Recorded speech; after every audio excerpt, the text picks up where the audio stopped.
रहता तो ये कांटा धंसता है और सीधा रहता तो ये कांटा धंसता है। इसी प्रकार से सैया पे भीष्म को भी खून बह रहा था और रामचंद्र पड़ी रही। फिर भगवान की आखिर जब भगवान गए तो उनकी इच्छा मृत्यु थी, जमा ये इच्छा हो तब मरे। तो उस दिन भगवान गए मिलने को, केशव बड़ा कष्ट हो रहा है, शरीर नहीं छूट रहा है। अब शरीर क्या छूटे, शरीर तो आप छोड़ेंगे तब कर्म का भोग है। तो वो कहा अच्छा इतना सब कुछ होते हुए भी भगवान के प्रति आनंद। हाँ, भगवान के साक्षात्कार होने पे भी कर्म मिटता नहीं है महाराज जी। कर्म का भोग सबको भोगना पड़ता, बड़े बड़े सिद्धों का भी दृष्टांत है। हाँ, कईयों का है। हमने देखा एक महात्मा थे नाम जापक जी, वो मधुकरी आती थी, लक्ष्मण किला में रहती थी, हम गोला घाट पर रुकते रहे ना।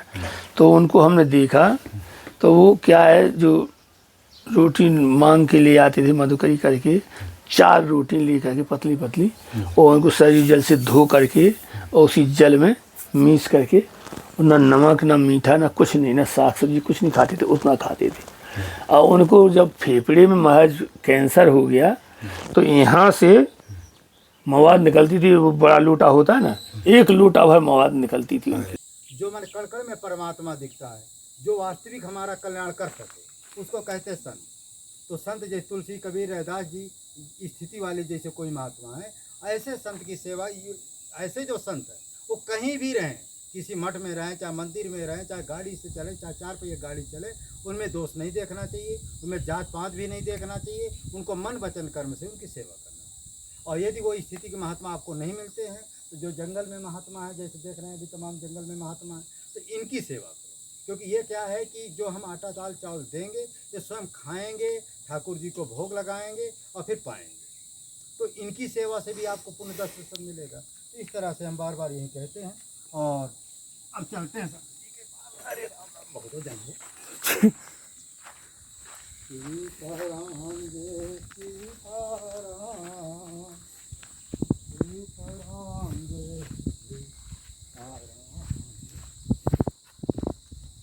ये महाराज जी की कुटी है, यहीं हम चल रहे हैं। बहुत अच्छे संत जी हैं, एक आदमी भी हम पिछली बार डाले हैं।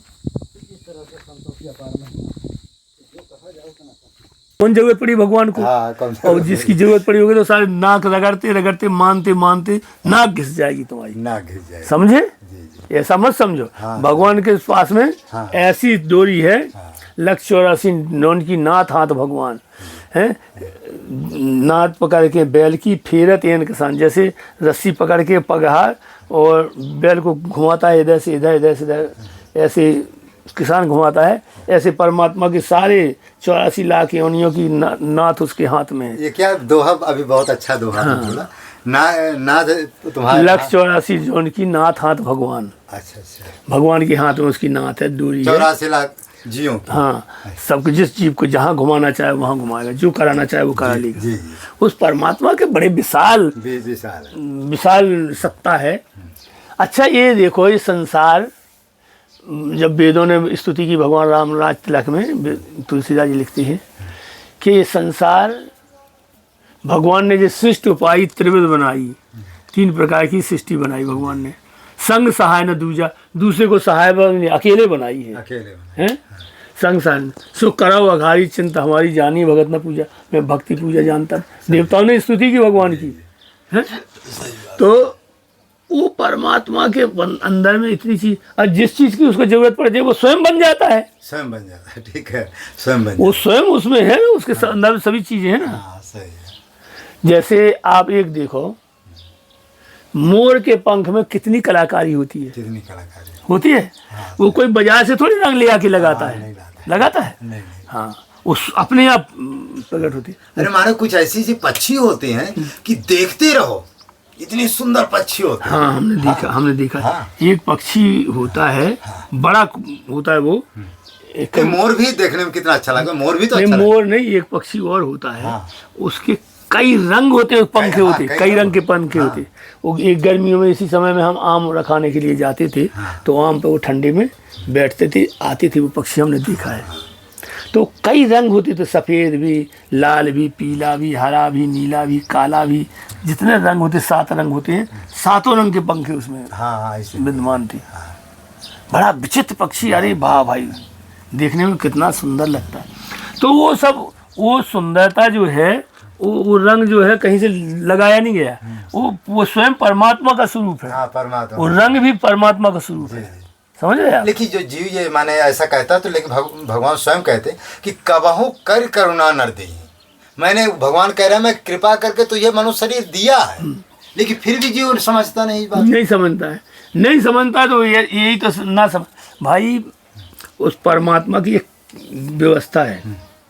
एहसान नहीं, जैसे आपने मशीनों में देखा होगा कि कौन तार कहाँ से कहाँ जोड़ा है, कहाँ से कहाँ, कि ये तेल कहाँ से कहाँ पहुँचाना है, फिर वहाँ से वहाँ पहुँचाना है, वहाँ से वहाँ, इस प्रकार से कई तार लगे। तो परमात्मा को अपनी सृष्टि चलानी है, संसार चलाना है। अब इसका बहुत लंबा काल है, बहुत लंबा काल है, अनादि है। हाँ, अनादि व आदि तो ठीक ही है, लेकिन काल की गणना से बहुत लंबा काल है, बहुत लंबा। तो इतने समय तक चलाना, तो उसको ऐसे भी आदमी चाहिए, जैसे किसी को सुअर बनाना है, तो अब वो कहाँ से ढूंढ के लाएगा? कोई जीव में कोई कमी पाएगा, उसको ना सुअर बनाएगा, जीव के कर्म का कोई कमी देखेगा। तो ऐसे ही लोग जो नकार है, किसी की संपत्ति डकार जाते, खा जाते हैं और फिर नकार देते हैं, ये हमारे पुराणों में बताया ना, इसीलिए तो बताया है कि वो कुकर बनता है, वो सूकर बनता है, वो बिलार बनता है, वो सांप बनता है, वो बीछी बनता है, इसी प्रकार से। उसमें एक दृष्टांत नहीं आप सुने होंगे कि संत के पास गया राजा साहब, कहा बताइए महाराज जी मैं अगले जन्म क्या बनूंगा? कहा फलाने व्यक्ति क्या तो सुअर बनेगा। कहा पहचान क्या होगा? कहा तेरे सफ़ेद सफ़ेद यहाँ दाग होगा, पहचान लेना। कहा अच्छा ठीक है। लड़कों से बताया कि मैं मरूंगा, फलाने व्यक्ति क्या सुअर बनूँ, अब तुम जा करके धरुबाड़ से मुझे मार देना। कहा ठीक है पिताजी मार देंगे। अब जब ये धरुबाड़ लेके वहाँ गया तो कहा वो मैंने जैसा भी कहा अब ना मारो, मैं जहाँ वहीं ठीक, वहीं ठीक भाई। जड़ चेतना ही ग्रंथ पड़ गई, जड़ और चेतन में गांठ पड़ गई। अब यद्यपि मिर्सा छूटी है, लेकिन छूटने में कठिनाई है, वो छूटती नहीं।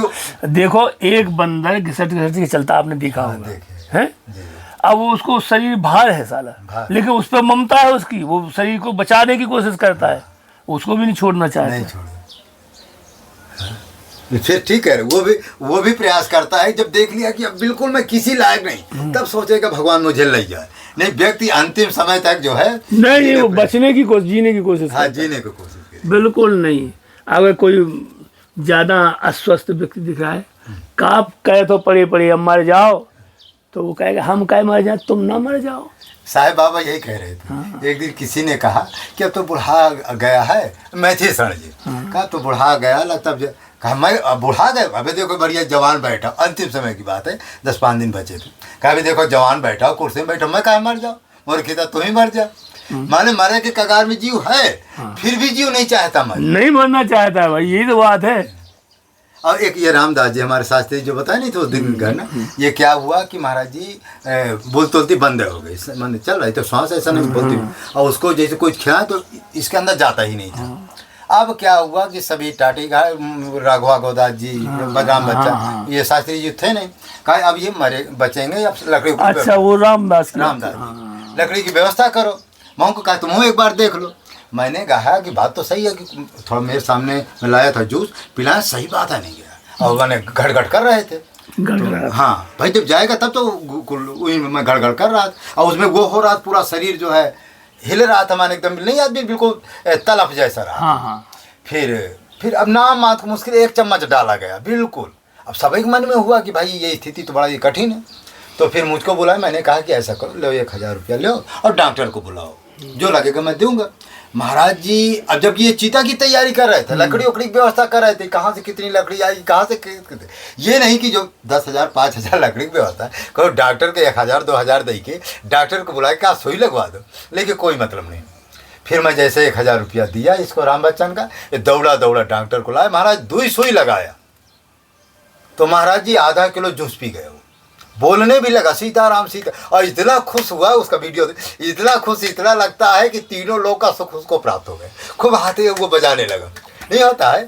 मैंने एक नहीं प्रसन्न था का या हाथ बजा रहे, इतना खुश कि मैंने उसको जीवन में कभी देखा नहीं। शास्त्री नहीं था, शास्त्री जी नहीं थे। अब ऊपर उसकी यही तो बात है, किसी की सेवा किया थोड़ी ना, कोठारी की सेवा किया। हाँ, वो तो जब देख लिया बीमार है तो ये राम बच्चन है ना, इसको कह के अपना भाग गए, न पैसा रुपया भी नहीं दे गए कि भाई दवाई इलाज के। नहीं, पैसा तो वो एक नया पैसा दे नहीं सकता है, वो तो आपसे बहुत। अच्छा, राम बच्चन था ये भी। अब देखो, जबकि सब करने को तो 25,000 का भंडार मैं तो कल किया, रामेदास जी का जो भंडार था कल मैंने किया, तो छाता वाता बांटा था ना, सेतुआ छाता गुड़ आटा, कल उन्हीं का। सतुआ फतुआ तो ले आए आप, राम से छाता नहीं ले आए। छाता आपका रखा है अब, लेकिन अब गाड़ी में जगह नहीं थी। अच्छा। फिर कभी आप आइएगा, तो छाता अभी छेट रखे अलग से गाड़ी कभी आएगी तो फिर कौनो दिन तो वो हो जाएगा। तो कहने का मतलब महाराज जी ये है कि कुल मिला करके उसकी जान बच गई। फिर दूसरे दिन 10-12 दिन में उनको जूस पिलाया। अभी है नहीं महाराज, शरीर आज बताए ना, कल उसका 13 दिन पूरे हो गए, मर गया। कब? 17 तारीख को मरे हैं और 30 तारीख को 13 दिन। और अक्षय तृतीया था, हमको भंडार तो वैसे भी करना था, तो हमने कहा इनके नाम का जयकारा हो जाएगा, 13 दिन पूरा हो गया। अक्षय तृतीया की वजह भंडारा था, उसके नाम का हमने जयकारा बुलवा दिया। कोई भगत तो ऐसा था नहीं कि मेरे नाम का जयकारा बुलवा, तो फिर उसी ने महात्मा रामदास जी का जयकारा सब दिन तो शास्त्री को दिया है, पैसा टका जो कुछ कम करता है, कुछ इनको दिया है, कुछ अपना ज्यादा पैसा बेचारे के पास था नहीं ज्यादा तो नहीं था पैसा, कुछ तो घर 40-50 हजार मुश्किल से रहा, लेकिन आजकल की महंगाई में 40-50 होता है। फिर अच्छा, वहाँ महाराज जी गाँव में गया, उसका पैर टूट गया। अच्छा, पैर टूटने की वजह से फिर उसके घर वाले भी उसका दवा इलाज नहीं कराए। फिर वही में नहीं, अब दर्द हो रहा, धीमे धीमे भोजन उसी से बंद हो गया। फिर 15 दिन माने कष्ट पाते पाते फिर वो शरीर बता रहे थे कि कभी 1 रोटी, कभी आधी रोटी, कभी 1 बिस्कुट खा लेते थे। अब इतना दर्द हो रहा, आप करेगा। अच्छा, दर्द में क्या है कि भाई कोई ले जाए तब तो बेचारे का वो हो। अब दर्द हो रहा तो रो, अब उनको ही पता कि ले जाएंगे 50-60 हजार लाख रुपये खर्चा है। अब ये भी पता कि उसको मरना भी है, तो लोग क्या है कि गरीब आदमी नहीं कर पाता है। वो राजा साहब भी मर गए, आपको पता, नन्हे राजा मर गए। कब मर गए? यहीं अभी कौन बता रहा था हमसे, कहा महाराज जी वो भी मर गए। कौन बता रहा था? वो भी मर गए, 10-12 दिन हो गए, 15 दिन। तो इस तरह से है समय। वो भी देखो कितना दुष्प्रवृत्ति का था। किसी साधु को 2 पैसा कम पड़ जाए, जमीन नहीं दे सकता था। ऐसे क्या? अरे वो साधु जमीन ली, खरीदी थी, वो फिर से 2 बार बेच ली। और उसमें जो महाराज जी पीपल बरगद थे उसको भी कटा दिया। पीपल बरगद नींव वो लगा गया था महात्मा, जबकि अपने वो अरे वो महात्मा बहुत अच्छा महात्मा था, वो भजन करता था। हम एक बार आए थे, हम सभी गए तो आरती कर रहा था, बहुत अच्छा साधु था महाराज जी। देखो, पीपल बरगद नीम लगा के गया था, तो क्या पीपल बरगद तो पूरा उड़ा दिए। लगता है पीपल जो थोड़ा सा बचा ऊपर का वहाँ को काट दिए, थोड़ा सा बचा नहीं, लगता वहाँ को बिल्कुल बराबर है, अब कुछ नहीं है। अब देखो ये बताइए, संत की वस्तु तुमने पैसा ले लिया, पीपल बरगद वो अपने ज़मीन में लगा दिया, तो उसको तो सेफ रखना चाहिए भैया। पहली बात देखा जाए तो अधिकार नहीं है आपका। नहीं जब ले लिया, रजिस्ट्री लिखाई नहीं थी। नहीं लिखाए चाहे, लेकिन मानवता ये कह रहा है उसका पेड़ है, बेचारा इतना प्रेम से वो लगाया था। भाई ठीक है, ज़मीन तुम ले लो, लेकिन उसका पेड़ तो सुरक्षित रखना चाहिए। अरे अब आजकल ये सब कोई नहीं मानता है। हाँ, कोई तो संसार है, उनसे जैसी है। लोग ऐसे शुभ कर्म सब लोगों ने डस लिए। एक अभी आप देखे होंगे, वहाँ का भी कोई महात्मा था, वो जहाँ पीपल का पेड़ है, ये दास हनुमान के सामने, उसको क्या हुआ कि रोड की ज़मीन बहुत महंगी थी महाराज जी, और महंगी होने की वजह से कहा तुम ऐसा करो, हनुमान दास नहीं बनाए थे यहाँ अनंताचार, ये वहाँ के बदले यहाँ ज़मीन दे दिया उसको, और वहाँ का कब्जा कर लिया। मेन रोड नहीं थी, मेन रोड में थी, वो प्रमोद वन की हाँ, थोड़ा आगे सामने में हाँ पड़ी थी। हाँ, जमीन पड़ी थी, कुछ बट का पेड़ था, कुछ अच्छा, दास हनुमान की बगल में जो जमीन पड़ी थी ना, वो सब उन्हीं की। नहीं, वो उनकी नहीं है, वो मानस महारथी। अच्छा।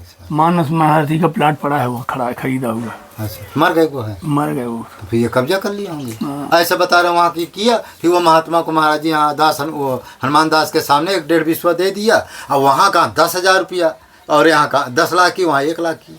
फिर अंत में बेचारे बेच बात के वो चला गया। तो कहने का मतलब है, अब इन लोगों की मरने के बाद जो वो, अरे किसी की क्यों कमेंट्री देते? चलो छोड़ो, आपको सत्संग में ये सब चर्चा उसमें नहीं, इसलिए हम थोड़ा कह रहे हैं कि व्यक्ति इतना कुकर्म करने के बाद, व्यक्ति यदि अपने जीवन में इतना कुकर्म करने के बाद पुराण के श्लोक के अनुसार यही तो सावधान कर रहा है कि व्यक्ति को कोई भी कर्म करना चाहिए तो 1 मिनट सोचना चाहिए, क्योंकि व्यक्ति की स्वयं आत्मा गवाह देगी कि इस कर्म का फल क्या होगा, और ऐसा सोच करके फिर उस कर्म को में प्रवृत्त होना चाहिए।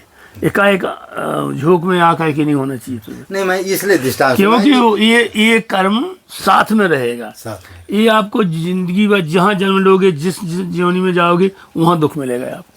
महाराज मैंने इसलिए थी जो जैसे वो महात्मा जी ने कहा कि मरने के बाद तुम सुअर बनोगे, तो जब हम इस तरह के बुरे कर्म करें, कोई भी व्यक्ति करे, चाहे राजा चाहे प्रजा कोई करे, तो ऐसी गति के बाद ऐसे कर्म का फल जो इस तरह सुअर है, कुत्ता है, गधा है और तमाम नाना प्रकार के योनियों में अधिकतर लोगों की गति होती है।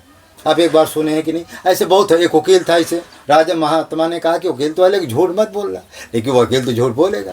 फिर मरने के बाद वो भी इसी तरह की गति पाया। तो कहने का मतलब है कि कुछ ऐसी गतियाँ होती हैं कि महाराज यदि हम बुरे कर्म करेंगे तो उसका फल अवश्य, लिखा अवश्य में भोक्तव्यम कृतम कर्म, वो तो लिखा है भागवत में श्लोक है, ना क्षीयते कर्मम कल्प कोटि, सैकड़ों कल्प बीत जाएं तो जो हमने किया हुआ कर्म है वो नष्ट नहीं होता है, किसी भी प्रकार से नष्ट नहीं होता। अवश्य में भोक्तव्यम कृतम कर्म शुभाशुभम, अवश्य ही उसको भोगना पड़ता, भोगने से ही कर्म कटता है। चाहे हजारों जन्म क्यों ना ले, कितने ही जन्म ले लो, कल्प कोटि। भीष्म पितामह की तरह। हाँ, अब भीष्म पितामह ने 100 जन्म तक कुछ नहीं किया तो 100 जन्म की याद थी उनको। फिर भगवान ने कहा 1 जन्म और पहले की याद करो, तो तब उनको याद आई, यारी बात है, इस कर्म का फल पड़ा रहा। वो ये राजा थे, शिकार खेलने के घोड़ा पे चढ़ के गए, तो वहाँ से लौट रहे थे, संध्या का समय था, तो रास्ते में एक सर्प रास्ता क्रॉस कर रहा था, तो घोड़ा की टाप उस पर पड़ी सर्प पे, उसकी पीठ टूट गई, तो ऐसा कलथने लगा, घोड़ा ने छलांग लगाई, कलथने लगा, तो देखा कि यार क्या है, तो देखा तो सर्प लूट रहा था घोड़ा। हाँ, तो अब वो घायल हो गया, तो धनुष से उठा करके ऐसा, तो एक बगल में बेरी का पेड़ था, वो बेरी के पेड़ पर टांग दिया भीष्म पितामह। अच्छा। अब वो जिंदा था, मरा नहीं था, वो जिंदा 48 दिन तक टंगा रहा, तब उसके प्राण छूटे। तो इसी प्रकार से उस कर्म का परिणाम भीष्म पितामह को मरते समय में 48 दिन तक सरसैया पर रहना पड़ा था। समझ रहे? जैसे बेर के कांटे 2 प्रकार के होते हैं ना, एक सीधा होता है, एक टेढ़ा होता है। अगर वो आगे को सरकता तो ये कांटा धंसता है, और सीधा रहता तो ये कांटा धंसता है।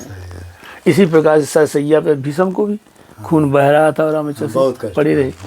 फिर भगवान की आखिर जब भगवान गए तो उनकी इच्छा मृत्यु थी, जमा ये इच्छा हो तब मरे, तो उस दिन भगवान गए मिलने को, केशव बड़ा कष्ट हो रहा है, शरीर नहीं छूट रहा है। अब शरीर क्या छूटे, शरीर तो आप छोड़ेंगे तब कर्म का भोग है।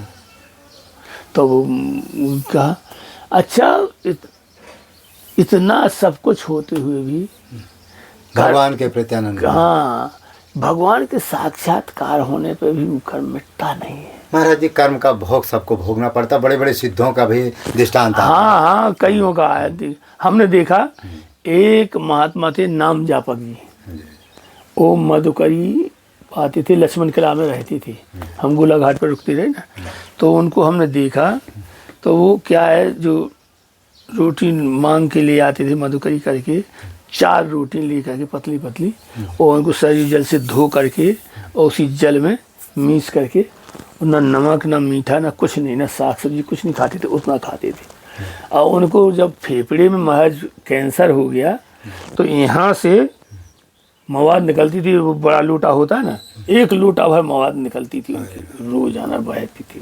देखा हमने, अरे कौन जन्म का हो, 1 लाख जप करने वाले रोजाना, सुबह और शाम 1 लाख जप करते थे नाम जप। हाँ, और खाने भोजन में इतना रोटी खाते थे, पानी में धो करके, शुद्धि उद्दी लगी नहीं, सूखी रोटी, और पानी में धो करके फिर उसको पानी में मसल करके उसको पीते थे। नहीं, बात सत्य है। वो हमारे जो बेनी, हाँ, हमारे अब बेनी माधव दास जी की बहुत लंबी बात होगी, लेकिन जो हमने आँख से देखी, आँख देखी बात, वो ज़्यादा एक्टिव होती। हाँ, सत्य बात। जैसे हमारे काशीदास जी रहे, काशीदास जी बड़ी गुफा में सही छूटा उनका, ये टाटी घाट में रहते थे।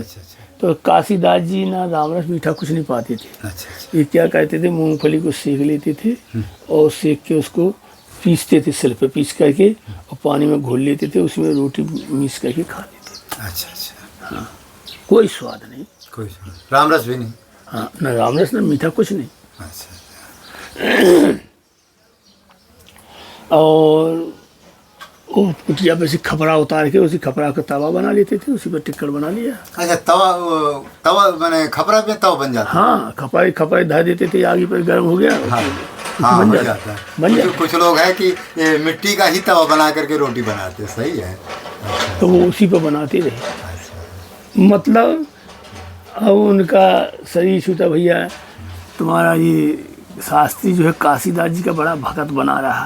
अच्छा, हाँ, काशीदास जी बड़ी गुफा में रहते हैं। काशीदास बड़ी गुफा में आते थे। हाँ, बड़ी गुफा से बहुत सामान देते रहे इनको। नहीं, शास्त्री जी के यहाँ आते थे, हमको ध्यान है, लेकिन भर के लाते। सांवले थे का। हाँ, सांवले। हाँ, तो ठीक है। लंबे सांवले, हाँ, पतले पतले। काशी राम आते थे, शास्त्री जी के यहाँ काशीदास जी आते थे।